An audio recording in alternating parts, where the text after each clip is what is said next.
Major ಬೇಕಾಗಿರೋದು ಮನೇಲಿರುವಂತ support. ನನ್ನ ತಮ್ಮ ಅವನಾಗಿ ಅವನು ಒಂದು 18 ವರ್ಷಕ್ಕೆ ಅವ್ನು ಜೈಲಿಗೆ ಹೋಗಿರೋ ಅವ್ನು ಫೈಟ್ ಮಾಡಿದ್ರು. ಅದ್ರ ಸೀಕ್ರೆಟ್ ಏನು? ನಾವೆಲ್ಲರೂ ಕಲಿಯೋ ಮನಸ್ಥಿತಿ ಬರಬೇಕು. ನಾನು ಕೂಡ ಕಲಿತಾ ಇದ್ದೀನಿ.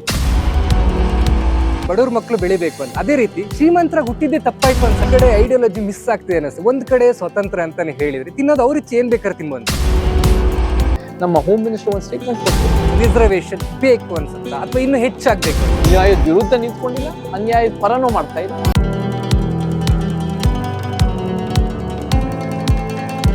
ಸರ್, ಯಾವುದೇ ಒಬ್ಬ ಪುರುಷ ಒಂದು ಐಡಿಯಾಲಜಿ ಇಟ್ಕೊಂಡು ಸೊಸೈಟಿಗೆ ಬರಬೇಕು ಅಂತ ಹೇಳಿದ್ರೆ ಮೇನ್ ಬೇಕಾಗಿರೋ ಸಪೋರ್ಟ್, ಅದು ಎಲ್ಲಿ ಮೇಜರ್ ಬೇಕಾಗಿರೋದು ಮನೇಲಿರುವಂತ ಸಪೋರ್ಟ್. ಸೊ ಎಷ್ಟೋ ಜನ ಗೊತ್ತಿಲ್ಲ, ಕೆಲವರು ಮಿಸ್ಸಸ್ ಮುಖನೂ ಕೂಡ ನೋಡಿರಲ್ಲ.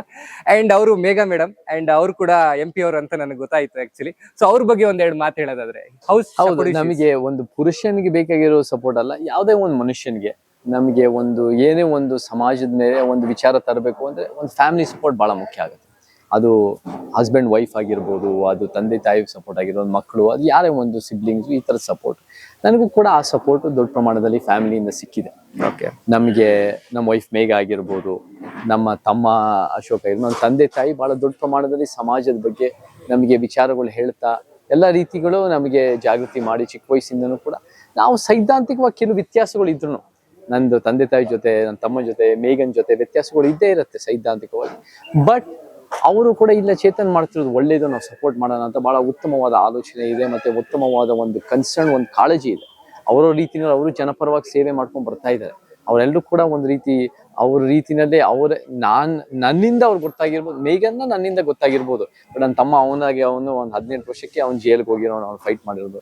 ನಮ್ಮ ತಂದೆ ತಾಯಿ ಅವ್ರದ್ದೇ ಬಹಳ ಒಂದು ಉತ್ತಮ ವಿಚಾರಗಳನ್ನ ಜನರ ಮುಂದೆ ಇಟ್ಟು ಒಂದು ಸ್ಕೂಲ್ ನಡೆಸೋದಾಗಿರ್ಬೋದು, ಫ್ರೀ ಸ್ಕೂಲು ಮೈಸೂರಿನಲ್ಲಿ 40 ವರ್ಷ ನಡೆಸ್ತಾ ಇದ್ದಾರೆ, ಚಾರಿಟಬಲ್ ಹಾಸ್ಪಿಟಲ್ ನಡೆಸ್ತಾ ಇದ್ದಾರೆ ಅವರ ರೀತಿ. ಮತ್ತೆ ಮೇಘಾನು ನಾನು ಮೀಟ್ ಮಾಡೋಕ್ಕಿಂತ ಮುಂಚೆನೂ ಸಮಾಜಮುಖಿಯಾಗಿ ಬಹಳ ಇಂಜಿನಿಯರ್ ಅಂತ ನನಗೆ ಗೊತ್ತಿದೆ. ಹೇಗೆ ನಿಮ್ಮ ಒಂದು ಒಡನಾಟ ಶುರುವಾಗಿದ್ದು? ಸೇವೆಯಿಂದ ನಾವು ರೀತಿ ಸಮಾಜ ಸೇವೆ ಮಾಡ್ತಾ ನಾವೊಂದು ಕನೆಕ್ಷನ್ ಆಯ್ತು. ನಮ್ದು ಕೂಡ ನಾವೇನೋ ಒಂದು ಸಮಾಜ ಆಗಿ ನಾವೇನೋ ಕಟ್ಟಬೇಕು ಅನ್ನೋ ಒಂದು ರೀತಿಯಲ್ಲಿ ಅಲೆಮಾರಿ ಸಮುದಾಯಗಳು ಕಲಬುರಗಿ ಯಾದಗಿರಿ ಕೆಲಸ ಮಾಡ್ತಾ ಇದ್ವಿ. ಇಲ್ಲೂ ಕೂಡ ಆರ್ಫನೇಜ್ ಜೊತೆ ನಮ್ಮ ಮದುವೆ ಆಗಿದ್ದು ಕೂಡ ಒಂದು ಅನಾಥಾಶ್ರಮ, ಒಂದು ಆಶ್ರಮದಲ್ಲಿ ಮದುವೆ ಆದ್ವಿ. ಮಕ್ಕಳ ಜೊತೆ ಯಾರಿಗೆ ತಂದೆ ತಾಯಿ ಒಂದು ಲೋ ಇನ್ಕಮ್ ಫ್ಯಾಮಿಲಿಗಳು ಇರ್ಬೋದು, ಒಂದು ಕಷ್ಟ ಇರೋ ಕುಟುಂಬಗಳಿಂದ ಬಂದಿರೋ ಆ ಮಕ್ಕಳ ಜೊತೆ ನಾವು ಸೇರಿ ಒಂದು ಒಂದು ಆಡಂಬರ ಇಲ್ಲದೆ ಒಂದು ವೈಜ್ಞಾನಿಕವಾಗಿ ಆ ಮಕ್ಕಳ ಒಂದು ಇಡೀ ಒಂದು ಆಶ್ರಮಕ್ಕೆ ಅಭಿವೃದ್ಧಿ ಮಾಡಿ ನಾವು ಅಲ್ಲೇ ಮದುವೆ ಆಗಿದ್ದು. ಸೊ ಒಂದು ಸಂವಿಧಾನ ಕೊಟ್ಟು ನಮಗೂ ಕೂಡ ಒಂದು ಸಂವಿಧಾನ ಪುಸ್ತಕ ನಮ್ಗೇನಂದ್ರೆ ನಾವು ಒಂದು ನುಡಿದಂತೆ ನಡೆಯೋರಾಗಬೇಕು. ನಾವು ಕೂಡ ಸಮಾಜಕ್ಕೆ ವಾಪಸ್ ಕೊಡಬೇಕು. ಯಾವ ಮಕ್ಕಳಿಗೆ ತಂದೆ ತಾಯಿ ಇಲ್ವೋ ಅಥವಾ ತಂದೆ ತಾಯಿ ಸಾಕಕ್ಕಾಗಲ್ವೋ ಅವರೆಲ್ಲರೂ ನಮ್ಮ ಮಕ್ಕಳು ಅನ್ನೋ ರೀತಿಯನ್ನು ನಾವೆಲ್ಲರೂ ನೋಡ್ಕೊಂಡ್ ಬರ್ತಾ ಇದೀವಿ. ಸೊ ಅದಕ್ಕೆ ನಾವು ಕೂಡ ಮುಂದುವರಿಸಬೇಕು ಅನ್ನೋ ನಮ್ಮ. ಮೇಘ ಅವರು ಚೇತನ್ ಅವ್ರನ್ನ ಮುಂದಿನ ದಿನಗಳಲ್ಲಿ ಒಂದು ಹೀರೋ ಆಗಿ ನೋಡಕ್ ಇಷ್ಟಪಡ್ತಾರೋ, ಪೊಲಿಟಿಷಿಯನ್ ಆಗಿ ನೋಡಕ್ ಇಷ್ಟ, ಅಥವಾ ಉತ್ತಮ ಸಮಾಜ ಕಟ್ಟುವ ನಿಟ್ಟಿನಲ್ಲಿ ಒಬ್ಬ ಹೋರಾಟಗಾರನಾಗಿ ನೋಡಿ ಇಷ್ಟಪಡ್ತಾರೋ, ಅಥವಾ ನೀವು ಆಲ್ರೆಡಿ ಸ್ವಲ್ಪ ಜನ ಗೊತ್ತಿದೆ ನೀವು ಒಬ್ಬ ಒಳ್ಳೆ ಪ್ರೊಫೆಸರ್ ಅಂತ? ನನಗೆ ಇಲ್ಲ, ಪ್ರೊಫೆಸರ್ ಅಲ್ಲ, ಪ್ರೊಫೆಸರ್ ಆಗ್ಬೋದಿತ್ತು. ನನ್ನ ಭವಿಷ್ಯ ನನ್ನ ಸಿನಿಮಾ ಬ್ರದರ್ ಕೂಡ ಪ್ರೊಫೆಸರ್ ಲಂಡನ್ ಅಲ್ಲಿ ಇರೋದು ಅಂತ ಗೊತ್ತಾಯ್ತು ನನಗೆ. ಬಟ್ ಮೇಘ ಬಹುಶಃ ನಾನು ಅವ್ರ ವಿಚಾರ ಏನಿದೆ ಅಂತ ನಾನು ಹೇಳೋದಲ್ಲ, ಅವರೇ ಅದನ್ನ ಮಾತಾಡ್ಬೇಕು. ಬಟ್ ನನ್ನ ಪ್ರಮಾಣ ನನ್ಗೆ ಅನ್ಸುತ್ತಂದ್ರೆ ಚೇತನ್ ಏನೋ ಸಮಾಜಕ್ಕೆ ಒಳ್ಳೇದ್ ಮಾಡ್ತಾ ಇದ್ದಾನೆ. ಅದ್ರ ಜೊತೆ ಸಿನಿಮಾನೂ ಸಹಾಯ ಮಾಡುತ್ತೆ, ಅದ್ರ ಜೊತೆ ಒಂದು ರೀತಿ ಸಮಾಜಮುಖಿನೂ ಮುಂದುವರಿಸ್ಬೇಕು. So she wants to see, ನಾನು ಗೆಸ್ ಮಾಡಬೇಕು ಅಂದ್ರೆ ಇದ್ರಲ್ಲೂ ಒಂದ್ ಸ್ವಲ್ಪ ಸಿನಿಮಾನೂ ಮುಂದುವರಿಸ್ಬೇಕು. ಬಟ್ ಅದ್ರ ಜೊತೆ ಸಮಾಜಮುಖಿ ಕೆಲಸಗಳನ್ನ ಯಾವುದೇ ಕಾರಣಕ್ಕೂ ಕಡಿಮೆ ಮಾಡೋ ಪ್ರಶ್ನೆ ಬರಲ್ಲ. ಸಮಾಜಮುಖಿ ಕೆಲಸ ಇನ್ನೂ ಜಾಸ್ತಿ ಮಾಡಬೇಕು. ಸೊ ನಾನು ಕೂಡ ಅವ್ರ ಜೊತೆ ಏನೋ ಒಂದು ಐಡಿಯಾಸ್ ಇದ್ರೆ, ಒಂದು ವಿಚಾರಗಳಿದ್ರೆ ಸೌಂಡಿಂಗ್ ಬೋರ್ಡ್ ಆಗಿ ನಾವು ಕೇಳ್ತಾ ಇರ್ತೀವಿ, ಡಿಸ್ಕಸ್ ಮಾಡ್ತಾ ಇರ್ತೀವಿ. So she is definitely supportive and not just supportive, she also has very good ideas. ಅದು ಕೂಡ ವೆರಿ ಕ್ರಿಯೇಟಿವ್ ರೈಟಿಂಗ್ ನಲ್ಲಿ, ಸ್ಕ್ರಿಪ್ಟ್ ರೈಟಿಂಗ್, ಸ್ಟೋರಿ ರೈಟಿಂಗ್ ಒಳ್ಳೆ ಕ್ರಿಯೇಟಿವಿಟಿ ಇದೆ. ಸೊ ವಿ ವಾಂಟ್ ಟು ಮುಂದಿನ ದಿನಗಳಲ್ಲೂ ಮುಂದಿನ ವರ್ಷಗಳಲ್ಲೂ ಇನ್ನು ಬಹಳ ವರ್ಕಿಂಗ್ ಟುಗೆದರ್ ಮಾಡಿ ಉತ್ತಮ ಸಮಾಜಕ್ಕೆ ನಾವೆಲ್ಲ ನಮ್ಮ ಕೊಡುಗೆ ಕೊಡೋಣ ಅಂತ ನಮ್ಮ ಉದ್ದೇಶ. ಓಕೆ ಸರ್, ಇನ್ನ ನಿಮ್ಮ ಟೈಮ್ ಸ್ಪೆಂಡ್ ಮಾಡಿದ್ರೆ, ಹಾಬೀಸ್ ಇದು ಮಾಡಿದ್ರೆ, ಸೊ ಮಿನಿ ಒಂದು ಲೈಬ್ರರಿನೇ ಇದೆ ಅಂತ ಗೊತ್ತಾಯ್ತು ನನಗೆ. ಯಾಕಂದ್ರೆ ಕೆಲವೊಂದು ಫೋಟೋ ನೋಡ್ತೀನಿ, ಹಿಂದ್ಗಡೆ ಒಂದು 1000 ಬುಕ್ಗಳು ಇರ್ತವೆ. ಬಹುಶಃ ನೀವು ಓದಿರೋಷ್ಟು ಕೆಲವು ನೋಡಿ ಇರಲ್ಲ ಅನ್ಕೊಂತೀನಿ. ಅಷ್ಟೊಂದು ಜ್ಞಾನಗಳನ್ನ ಹೊಂದಿದ್ದೀರಾ, ಬುಕ್ಗಳನ್ನ. ಹೇಗೆ ಅಭ್ಯಾಸಗಳು? ಯೋಗಿತ್ವರೇ, ನಾವ್ ಎಲ್ಲರಿಂದ ಕಲಿಯೋದು ಬೇಕಾದಷ್ಟು ಇರುತ್ತೆ. ಪ್ರತಿ ಒಂದು ಮನುಷ್ಯನು ನಮ್ಗೆ ಗೊತ್ತಿಲ್ದಿರೋ ವಿಚಾರ ಆ ಮನುಷ್ಯನಲ್ಲಿ ಇರುತ್ತೆ. ನಾವೆಲ್ಲರಿಂದ ಕಲಿಯೋ ಮನಸ್ಥಿತಿ ಬರಬೇಕು. ನಾನು ಕೂಡ ಕಲಿತಾ ಇದ್ದೀನಿ, ಪುಸ್ತಕಗಳಿಂದ ಕಲಿತಾ ಇದ್ದೀನಿ, ವ್ಯಕ್ತಿಗಳಿಂದನೂ ಕಲಿತಾ ಇದ್ದೀನಿ, ನಂದೇ ರಿಸರ್ಚ್ ಇಂದನೂ ನಾನು ಬೇಕಾದಷ್ಟು ಕಲಿತಾ ಇದ್ದೀನಿ. ಸೊ ಸೊ ಫ್ರೀ ಟೈಮ್ ಇದ್ದಾಗೆಲ್ಲ ಹಾಬೀಸ್ ಅಂದ್ರೆ ಬುಕ್ಸ್ ನ ಓದುವಂತದ್ದು. ಬುಕ್ಸ್ ಓದೋದು, ವಿಚಾರ ತಿಳ್ಕೊಳ್ಳೋದು, ಮತ್ತೆ ನಾನು ಕೂಡ ಒಂದ್ ಸ್ವಲ್ಪ ಸ್ಪೋರ್ಟ್ಸ್ ಆಡೋದು, ಒಂದು ಪ್ಯಾಡಲ್ ಆಡೋದು, ಸ್ವಿಮ್ಮಿಂಗ್ ಮಾಡೋದು, ಮತ್ತೆ ಅದು ವೆಯ್ಟ್ ಜಿಮ್ಗೆ ಹೋಗೋದು, ಮತ್ತೆ ಮ್ಯೂಸಿಕ್ ನನಗೆ ಬಹಳ ಇಷ್ಟ. ನಾನೇ ಸ್ಯಾಕ್ಸೋಫೋನ್ ನುಡಿಸ್ತೀನಿ. ಮತ್ತೆ ಈ ತರದ್ದು ನಾನು ಈಗ ನಮ್ಮ ಫ್ಯಾಮಿಲಿ ಜೊತೆ ನಾವು ಬೇರೆ ಬೇರೆ ಕಡೆ ನಾವು ಟ್ರಾವೆಲ್ ಮಾಡ್ತಾ ಇರ್ತೀವಿ. ಸೊ ಈ ತರದ್ದು ಪರ್ಸನಲ್ ಹಾಬೀಸ್ಗಳು ಇರುತ್ತೆ. ಬಟ್ ಅದ್ರ ಜೊತೆ ಮೋರ್ ಅಂದ್ರೆ ಸೇವೆ ಮಾಡೋದು. ನನಗೆ ಎಲ್ಲಿ ತೃಪ್ತಿ ಸಿಗತ್ತೆ, ನನಗೆ ಎಲ್ಲಿ ಜೀವನಕ್ಕೆ ಒಂದು ಅರ್ಥ ಸಿಗತ್ತೆ ಅಂದ್ರೆ ಹೋರಾಟ, ಚಳುವಳಿ, ಸೇವೆ, ಜನಜಾಗೃತಿ. ಸೊ ಡೈರೆಕ್ಟರ್ಗಳು ಇವತ್ತಿಗೂ ನಿಮ್ಮ ಅಪ್ರೋಚ್ ಮಾಡ್ತ ಕಾರಣ ಆ ಒಂದು ಬಾಡಿ ಫಿಟ್ನೆಸ್, ಆ ಒಂದು ಸ್ಕಿನ್ ನ ಚಾರ್ಮ್ನೆಸ್, ಆ ಕಣ್ಣಲ್ಲಿರುವಂತ ಮಿಂಚು ಇವತ್ತಿಗೂ ಹಾಗೆ ಉಳಿಸ್ಕೊ ಬಂದಿರ. ಅದ್ರ ಸೀಕ್ರೆಟ್ ಏನ್ ಸರ್? ಆ ಫುಡ್ ಡಯಟ್ ಅಥವಾ ಮೇಘಾ ಮೇಡಮ್ ಕೈ ರುಚಿನ ಅಥವಾ ಹೇಗದು? ಸೀಕ್ರೆಟ್ ಅನ್ನೋಕ್ಕಿಂತ ಹೆಲ್ತಿಯಾಗಿರೋದು ಬಹಳ ಮುಖ್ಯ. ಓಕೆ, ನಮಗೆ ಮೆಂಟಲ್ ಹೆಲ್ತ್ ಆಗಿರ್ಬೋದು, ಫಿಸಿಕಲ್ ಹೆಲ್ತ್ ಆಗಿರ್ಬೋದು, ಒಂದು ಸೋಷಿಯಲ್ ಕನೆಕ್ಷನ್ಸ್ ಆಗಿರ್ಬೋದು, ಸನ್ ಹೆಲ್ತ್ ಆಗಿರ್ಬೋದು, ಇದೆಲ್ಲ ಕೂಡ ಬಹಳ ಮುಖ್ಯ ಇರುತ್ತೆ. ಸೊ ಇದಕ್ಕೂ ನಾವು ಒತ್ತು ಕೊಡ್ಬೇಕು, ಇದಕ್ಕೂ ಟೈಮ್ ಅಂಡ್ ಎಫರ್ಟ್ ಕೊಡಬೇಕು. ಅಂಡ್ ಕೊನೆಯದಾಗಿ ಯೋಗಿತವ್ರೆ, ನೀವು ಯಾವ್ದಕ್ಕೆ, ನಮ್ಮೆಲ್ಲರಿಗೂ 24 ಗಂಟೆನೇ ಇರೋದು, ಯಾವ್ದಕ್ಕೆ ನಾವು ಟೈಮು ಎಫರ್ಟ್ ಕೊಡ್ತೀವಿ ಅದು ಹೆಚ್ಚಾಗಿ ನಮಗೆ ಪ್ಲಸ್ ಆಗ್ತಾ ಬರ್ತದೆ. ನಾನಂತೂ ಜಾಸ್ತಿ ದುಡ್ಡಿಗೆ ಟೈಮ್ ಅಂಡ್ ಎಫರ್ಟ್ ಕೊಟ್ಟಕ್ಕೆ ಹೋಗಿಲ್ಲ. ಸೊ ನನ್ನ ಬ್ಯಾಂಕ್ ಬ್ಯಾಲೆನ್ಸ್ ಅಷ್ಟೊಂದು ಇಲ್ಲ. ಬಟ್ ಕಂಪ್ಯಾರಿಟಿವ್ಲಿ ನಾವು ಒಂದು ಫ್ಯಾಮಿಲಿನಲ್ಲಿ ಒಂದು ಸೆಕ್ಯೂರ್ ಫ್ಯಾಮಿಲಿಯಿಂದ ಬರ್ತೀನಿ, ಒಂದು ಫೈನಾನ್ಷಿಯಲ್ಸ್ ಆಗಿ ಅದರಿಂದ ನಾನು ಫೋಕಸ್ ಮಾಡಕ್ ಆಗದೆ ಸಾಧ್ಯತೆಗಳು ಇರ್ಬೋದು. ಬಟ್ ನಾನು ಫಾರ್ ಎಕ್ಸಾಂಪಲ್ ಸೋಷಿಯಲ್ ಮೂವ್ಮೆಂಟ್ಸ್ಗಳಿಗೆ, ಚಳುವಳಿಗೆ, ಮತ್ತೆ ಈ ರೀತಿ ಹೋರಾಟಕ್ಕೆ ನಾವು ಜಾಸ್ತಿ ಒಂದು ರೀತಿ ಮಾಡಿರ್ಬೋದು. ಫಿಸಿಕಲ್ ಹೆಲ್ತ್ ಆಗಿರ್ಬೋದು, ಮತ್ತೆ ಇವಾಗ ಸಿನಿಮಾಗೆ ಫೋಕಸ್ ಮಾಡಿದ್ರೆ ಅದು ಕೂಡ ಒಂದು ಸ್ವಲ್ಪ ಪ್ಲಸ್ ಆಗಿರೋದು ಬೇರೆ ಬೇರೆ ರೀತಿಯಲ್ಲಿ. So what you give your time and effort for is also very important compared. So food routine ನೋಡೋದ್ರೆ ಡೈಲಿ ಅಥವಾ ವೇಕಪ್ ಆಗೋದು ಹೇಗೆ ನಿಮ್ಮ ಒಂದು ರೋಟೀನ್ ಡೈಲಿ? ಆದಷ್ಟು ಸ್ವಲ್ಪ ಕ್ಯಾಲರಿ ಸ್ವಲ್ಪ ಕಡಿಮೆ ತಿನ್ಬೇಕು ಅಂತ ನಮ್ಮ ಉದ್ದೇಶ. ನನಗೆ ರಾಗಿ ಮುದ್ದೆ ಅಂದ್ರೆ ಬಹಳ ಇಷ್ಟ. ಸೊ ಅದು ಕೂಡ ಮಧ್ಯಾಹ್ನ ಹೊತ್ತು ತಿಂತಾ ಇರ್ತೀನಿ. ಬಟ್ ನಾವು ಟ್ರಾವೆಲ್ ಮಾಡ್ತಿದ್ದಾಗ ಬೇರೆ ಬೇರೆ ಕಡೆ ನಾವು ನಮ್ಮ ಚಳುವಳಿ ಮುಂದುವರಿಸ್ತಿದ್ದಾಗ ನಾವು ಅಷ್ಟೊಂದು ಡಿಸಿಪ್ಲಿನ್ಡ್ ಆಗಿರೋಕ್ಕಾಗಲ್ಲ. ಸೊ ಮುಂಚೆಗಿಂತ ನಾವು ಇವಾಗ ಸ್ವಲ್ಪ ನಮಗೆ ಅಫ್ಕೋರ್ಸ್ ವೆಯ್ಟ್ ಆಗ್ತಾ ಇರ್ತೀವಿ, ಇದು ಅದು ಬ್ಯಾಲೆನ್ಸ್ ಮಾಡೋದಿದ್ದೇ ಇರುತ್ತೆ. ಬಟ್ ಆದಷ್ಟು ಡಿಸಿಪ್ಲಿನ್ಡ್ ಆಗಿರೋದು ನಮ್ಮ ಉದ್ದೇಶ. ಸೊ ನಾನು ಜಾಸ್ತಿ ಸ್ವೀಟ್ ಪದಾರ್ಥಗಳು ಸ್ವಲ್ಪ ಕಡಿಮೆ ತಿಂತೀನಿ.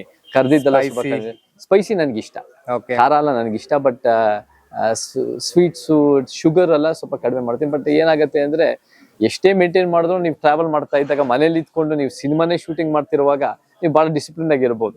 ಬಟ್ ನಾವು ಎಲ್ಲಾ ಕಡೆ ಕರ್ನಾಟಕದಾದ್ಯಂತ 224 ಕ್ಷೇತ್ರಗಳಲ್ಲೂ ಕೂಡ ನಮ್ಮ ಸಮಾಜ ಶಕ್ತಿ ಕಟ್ತಾ ಇರುವಾಗ ಡಿಸಿಪ್ಲಿನ್ ಎಷ್ಟಾಗುತ್ತೋ ಅಷ್ಟು ಮೇಂಟೈನ್ ಮಾಡೋದು ನಮ್ಮ. ಓಕೆ, ಸೊ ಸರ್ ರೀಸೆಂಟ್ ಆಗಿ ಒಂದು ಇಶ್ಯೂಸ್ ಗಳನ್ನ ಕ್ರಿಯೇಟ್ ಆಗ್ತಾ ಇತ್ತು. ಡಾಲಿ ಧನಂಜಯ ಅವ್ರದ್ದು ಮ್ಯಾಟರ್ ನೀವು ನೋಡಿರ್ಬೋದು ಆಕ್ಚುಲಿ. ಸೊ ಎಲ್ಲೋ ಒಂದ್ ಕಡೆ ಯಾವ್ದೋ ಒಂದು ವರ್ಗಕ್ಕೆ ಅದು ಜಾತಿಗೆ ಸೇರ್ತಾರೆ, ಬಟ್ ಅವರು ನಾನ್ ವೆಜ್ ನ ಕನ್ಸ್ಯೂಮ್ ಮಾಡ್ತಾರೆ ಅಂತ ಹೇಳಿ. ಸೊ ನಿಮ್ಮ ನಿಲುವು ಅದ್ರ ಪ್ರಕಾರ ಏನ್ ಸರ್? ನಮ್ಗೆ ಗೊತ್ತಿದೆ, ಆಹಾರ ಪ್ರತಿಯೊಬ್ಬರದ್ದು ಸ್ವಾತಂತ್ರ್ಯ ಅನ್ನೋದು ಗೊತ್ತಿದೆ. ಪ್ರತಿಯೊಬ್ಬರು has a choice to make.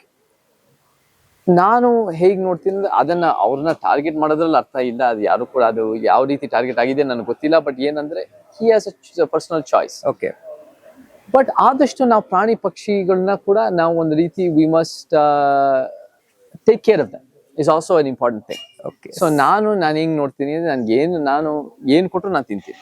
Okay, but ನಾನು ಆದಷ್ಟು I try to eat less animals just so that they live more.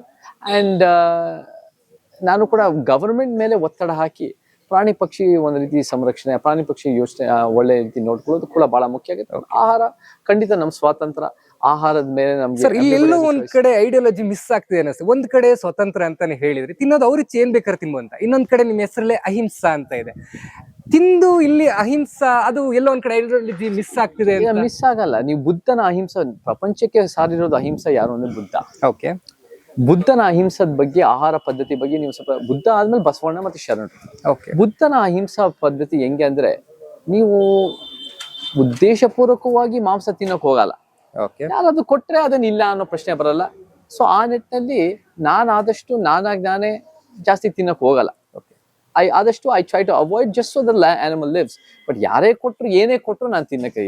So it's not a question of. And ವೈಯಕ್ತಿಕ ಅಹಿಂಸಾ ಅನ್ನೋ ನಾನು ಕೂಡ ವೈಯಕ್ತಿಕವಾಗಿ ನಾನು ನೋಡಲ್ಲ.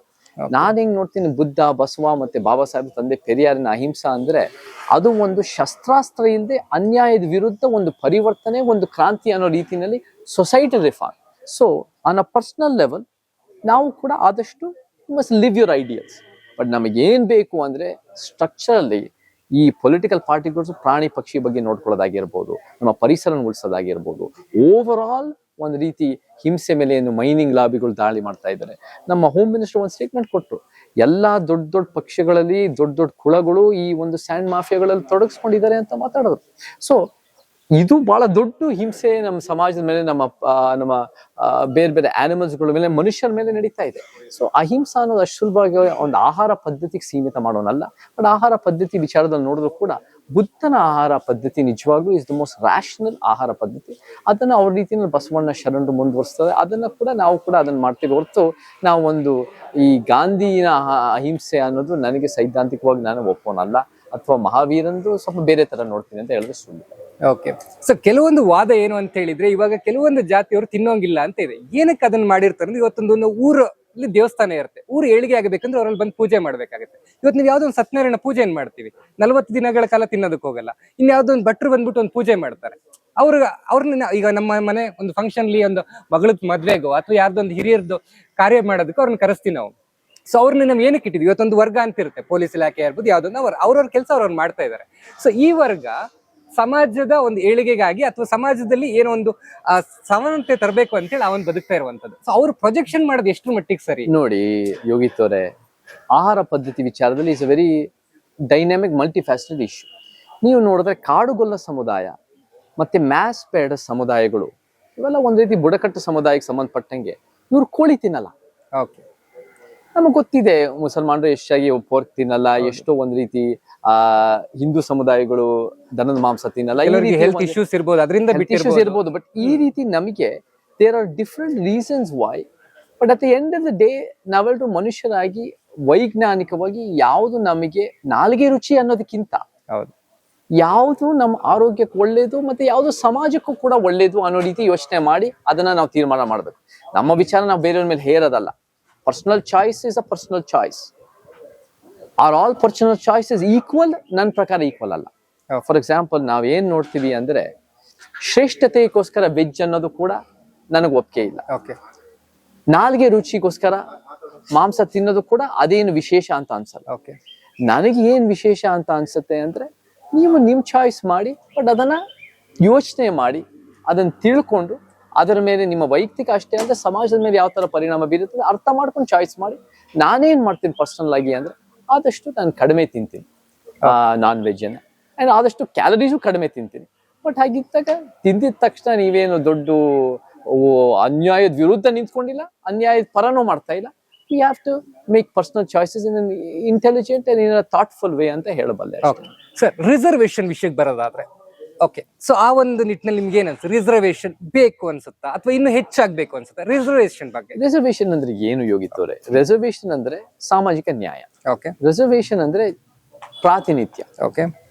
ಯಾವ ಸಮುದಾಯಗಳಿಗೆ ಐತಿಹಾಸಿಕವಾಗಿ ಅನ್ಯಾಯ ಆಗಿದೆಯೋ, ಸೋಷಿಯಲ್ ಪ್ರಾಸೆಸ್ಗಳಿಂದ, ಇತಿಹಾಸದ ಪ್ರಕ್ರಿಯೆಗಳಿಂದ, ಪೊಲಿಟಿಕಲ್ ಪಾರ್ಟಿಗಳ ಒಂದು ರೀತಿ ಧೋರಣೆಗಳಿಂದ, ಬೇರೆ ಬೇರೆ ರೀತಿಗಳಿಂದ ಅವರಿಗೆ ಹೆಂಗೆ ಪ್ರಾತಿನಿಧ್ಯ ಕೊಡಬೇಕು ಅನ್ನೋದು ಬಹಳ ಮುಖ್ಯವಾಗಿರುತ್ತೆ. ಸೊ ನಮ್ಗೆ ಆ ದೃಷ್ಟಿನಲ್ಲಿ ನಮ್ಮ ರಿಸರ್ವೇಶನ್ ಬೇಕೇ ಬೇಕು. ನಮಗೆ ಶಿಕ್ಷಣದಲ್ಲೂ ಬೇಕು, ನಮಗೆ ಉದ್ಯೋಗದಲ್ಲೂ ಬೇಕು, ಅದು ಇದೆ. ಮತ್ತೆ ಅದನ್ನ ಹೆಚ್ಚಳ ಮಾಡಬೇಕು. ಭೌಗೋಳಿಕವಾಗಿ ಆಗಿರಬಹುದು, ನಮ್ಗೆ ಸರೋಜಿನಿ ಮಹಿಷಿ ರಿಪೋರ್ಟ್ ನಲ್ಲಿ ಭೌಗೋಳಿಕವಾಗಿ ನಮ್ಗೆ ಖಾಸಗಿ ವಲಯದಲ್ಲೂ ಮೀಸಲಾತಿ, ಅದು ಜನಸಂಖ್ಯೆ, ಅದು ಲಿಂಗದಲ್ಲೂ ಸಾಮಾಜಿಕವಾಗೂ ಬೇಕಾಗತ್ತೆ.